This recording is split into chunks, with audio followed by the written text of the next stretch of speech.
What's up, guys? This is Hatsmania. I'm coming to you with an updated deck profile, and today I want to show you my cubic deck profile. I've done a couple of other things. I've been inspired by a couple of other things that I've seen on YouTube, one of which was the Predaplant version of this deck that was shown on Mega Capital G's channel. I'll try to find it and put it in the link to that replay in the description. But other than that, this is pretty interesting. I'm combining a few things. I'm also taking Ellenberg's idea and putting that in with the Resonators. So it's really weird. I think the biggest problem with the deck is that there's not a lot of cohesive searching. It's just you're searching and then like hoping that it kind of comes together, but at the same time it gets out really powerful things, and it's not something to be knocked at. So let's get into it. This is also a pretty budget deck.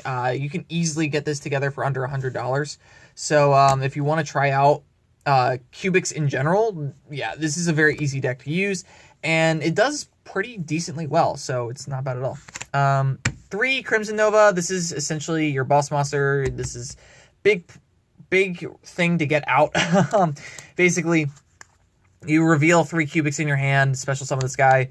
He's not affected by monsters whose attack is lower than 3,000, and he deals 3,000 damage to you and your opponent at the end of the turn, and he can attack multiple times, which is all really good.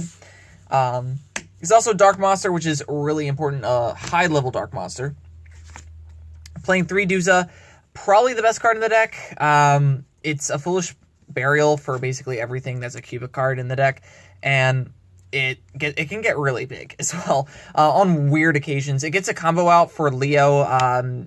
You check out Anthony Ellenberg's channel to look at that combo, because it's really, he came up with it. Basically, you go through Coral Dragon and you burn through a couple pieces, like a couple resources, but it's really good. I mean, Leo's pretty damn good. 3 Vijam. You unfortunately need to play 3 Vijam.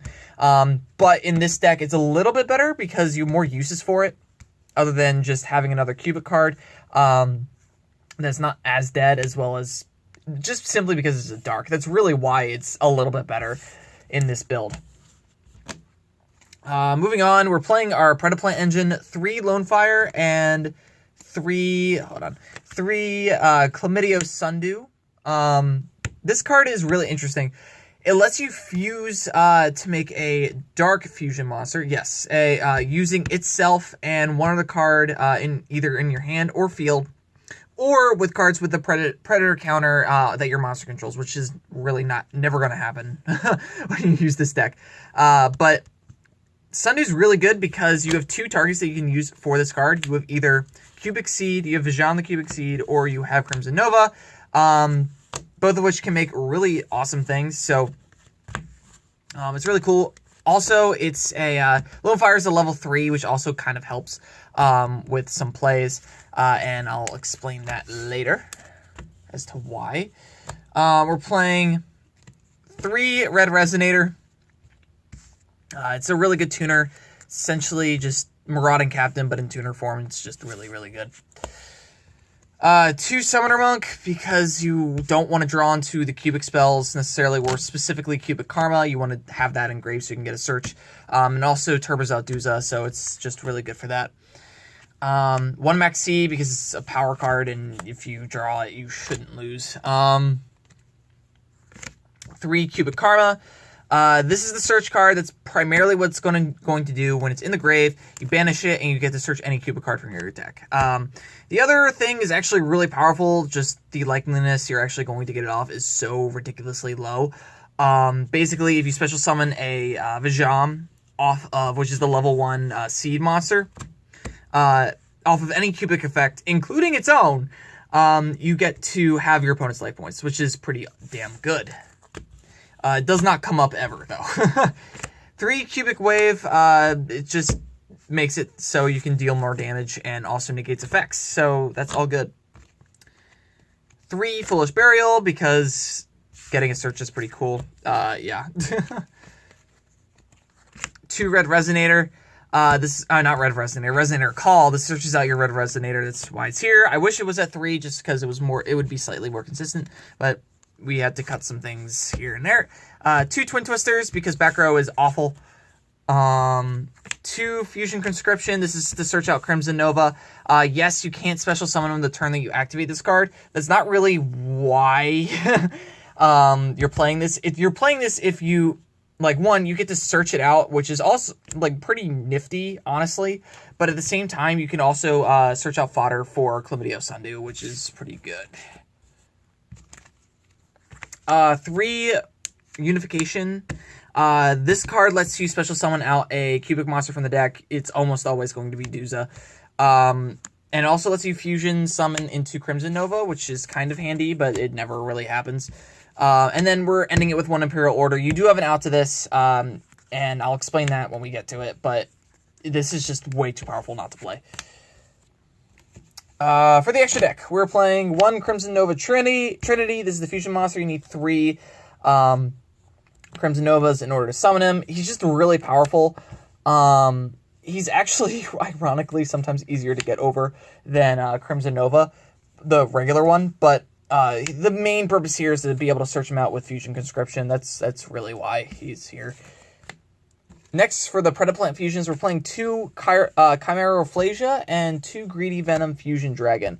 So, the reason why we're playing these guys is just to make more use of Vajam, and as well as extra, Crimson Novas. Greedy Venom Fusion Dragon is really, really damn good. Chimeroflasia is okay, but it makes it so, like, Vajam, like, is less dead. That's basically why he's here. It's very easy to make this guy. I'll read off Chimeroflasia's effect really quick. It takes 1 Predaplant monster or 1 Dark monster, so you can make this off of Crimson Nova if you really want to.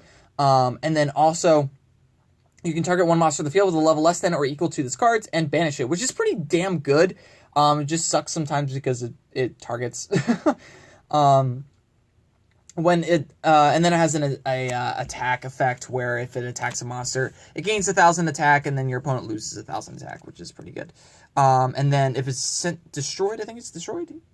During the next standby phase after this card was sent to the graveyard, you can add 1 polymerization spell card or fusion spell card from your deck to your hand, which you do have, which is Fusion Conscription. So that's not bad at all. And then Greedy Venom Fusion Dragon is really good.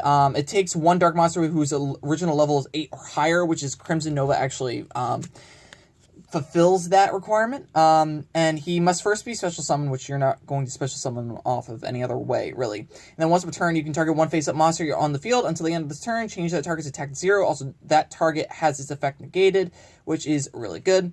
If this card is destroyed and sent to the graveyard, destroy as many monsters on the field as possible. Then you can banish 1 level 8 or higher Dark Monster from your graveyard and special summon this card from your graveyard. That's really damn good.